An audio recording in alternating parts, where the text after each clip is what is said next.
Ngayon nga guys, ay magkakaroon tayo ng panibagong series kung saan, ipapakita natin, ang lahat ng mga pinakamatitinding laban ng mga S-Class hero, during sa Monster Association arc.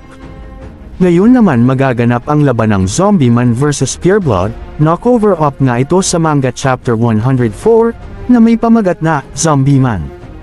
So nagsimula nga ang chapter na ito, habang naglalakad si Zombie Man, ay nakakita nga siya ng mga halimaw sa hallway, kaya naman, agad niyang pinagbababaril ito at namatay. Matapos nga nito, ay bigla namang may tumusok sa kanyang katawan mula sa tagiliran. Wika nga ng halimaw, na ikaw daw ba si Zombie Man, ngayong araw na nga daw ang kamatayan ni Zombie Man.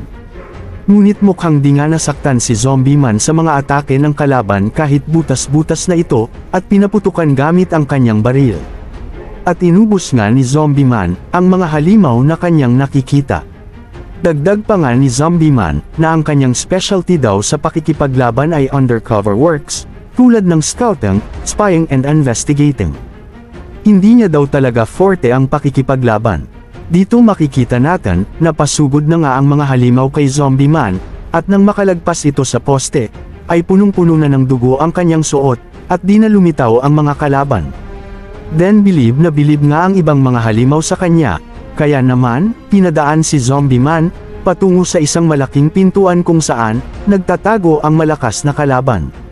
Dagdag pa nga nila, na wala silang pakialam kung manalo man ang ating bida, maghihintay lang daw sila sa labas, hanggang sa matapos ang laban nito sa loob ng kwarto. At sa pagbukas nga ni Zombie Man ng pintuan, ay iniisip niya nga, na mukhang malakas ang kanyang makakalaban, base sa mga sinasabi ng ibang halimaw. At dito na nga humarap sa kanya, ang halimaw na si Pureblood. Mukhang matindi nga ang magiging labanan, sa pagitan ng S-Class rank number 8 na si Zombie Man, laban kay Pureblood. Chini-cheer nga ng mga halimaw si Zombie Man na manalo, kesa sa kapwa nilang halimaw na si Pureblood. Tanong naman ni Zombie Man, na bakit mukhang gusto ng lahat, na matalo si Pureblood. May tampuhan daw ba siya ng mga kasamahan nito? Sagot naman ni Pureblood, na naiinggit lang daw ang mga halimaw, dahil sa kanyang taglay na lakas. Sagot naman ng mga halimaw, na kahit sync daw ang manalo sa kanilang dalawa, ay mabuting balita daw ito para sa lahat, dahil kapag mahina na ang dalawa, ay pwede na daw silang sumugod. At nagtawanan na nga ang mga kalaban dito. Tinanong nga ni Pureblood, kung sino daw ba itong si Zombie Man. Sagot naman ng ating bida, na siya daw ay katulad netong gagawin niya. At biglang ang nagpaputok si Zombie Man ng dalawang pistol, na agad namang inilegan ni Pureblood at pumunta ito sa kanyang likuran, at kinagat ang leeg ng ating bida. Ang pangit nga daw ng lasa ng dugo ni Zombie Man at ngayon lang daw siya nakatikim, ng sobrang pangit ng lasa ng dugo. Kaya naman hinagis niya sa lupa, ang ating bida. Tanong naman ng mga kalaban, na tapos na daw ba ang laban? Si Zombie Man daw ba ang pinakamahina sa S-Class hero? Agad namang tumayo ang ating bida dito, at punong-puno nga ito ng dugo. Sobrang saya nga ni Pureblood, dahil mukhang palaban daw talaga ang makakalaban niya. Na-excite ang lot ng dugo niya sa katawan, at gustong patayin si Zombie Man.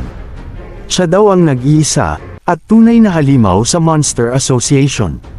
Matapos nga nito, ay inilabas nga niya ang kanyang baril, at pinalitan ng bagong magazine. Umanda na nga ulit ito, sa kanyang susunod na atake. Dito na nga pinakawalan ang napakalakas na atake, mula sa kanyang baril, mukhang upgrade na, ang pagpalat niya ng dalawang bagong magazine. Gulat na gulat nga si Pureblood, sa biglaang atake ni Zombie Man, kaya naman bigla itong napatalsik sa lakas ng puwersa. At sinabi nga nito, na sobrang dali naman daw saluhin ang mga bala ni Zombie Man. Kaya naman after nito, ay binalik nga niya sa ating bida, ang mga bala ng bagong magazine. Nabamutis nga, di lang sa katawan, kundi sa buong utak ni Zombie Man. Mula mata nga, patagos hanggang sa likuran ng utak. Sigaw nga dito ni Pureblood, na panalo na nga daw aya sa laban, kaya palakpakan siya ng audience. Ngunit di nga pumapalakpak ang mga halimaw sa kanya, kaya inisip na lang niya, na napakapangit talaga ng ugali ng mga kapwa niya. Nang biglang ang tumayo muli si Zombie Man sa harapan ni Pureblood. Nagtataka nga siya kung bakit buhay pa din ang ating bida, nawasak na daw ang lahat ng vitals organs nito, naputol na din daw niya ang ugat sa leeg. Ngunit bakit nakakatayo pa din daw ang ating bida? Narinig din daw niya ang usap-usapan patungkol sa isang hero na hindi daw namamatay. Tinawag ng halimaw din ni Pureblood si Zombie Man. Kaya naman galit na galit nga ang ating bida habang nagre-regenerate nga ito. Sa sobrang galit nga, ultimo mga ugat ay nagsisilabasan na din. Sumigaw nga ito na tumahimik kayo, mga halimaw. After ngang makarecover ni Zombie Man, ay inilabas niya ang dalawa niyang espada mula sa kanyang likuran. At nag-form nga ito na parang si Kenshin Himura. Dito na nga nagsimulang sumugod si Zombie Man kay Pureblood. Mabilis namang iniiwasan ng kalaban ang mga atake ng ating bida. At wika pa nga nito na wala naman daw may pagmamalaki si Zombie Man, kundi ang kanyang regeneration skill lang. Bukod dito, wala daw talent si Zombie Man sa pakikipaglaban. After nga nito, ay inilabas naman ni Pureblood ang kanyang mahabang sandata, at rektang inatake si Zombie Man. Sa pagsalag nga ng ating bida sa atake ni Pureblood, agad itong nag-counter-attack, at mabilis namang iniwasan ng kalaban. At sinipa ng malakas sa mukha si Zombie Man. Matapos nga nito, ay agad na nag-switch ang ating bida ng sandata, at pinalitan ito ng baril, na agad naman inatake si Pureblood, rekta at harap-harapan. Dahil nga dito, ay nabutas nga ang katawan ni Pureblood na kanya namang ikinagulat. Tinawanan nga ng isang halimaw dito si Pureblood dahil ang bagal daw nito umiwas sa atake. Kaya naman after nito, ay pinatay nga niya ang halimaw na tumatawa, ay ininom ang lahat ng dugo nito. At makikita nating, nag-regenerate na din ang kanyang nabutas na katawan.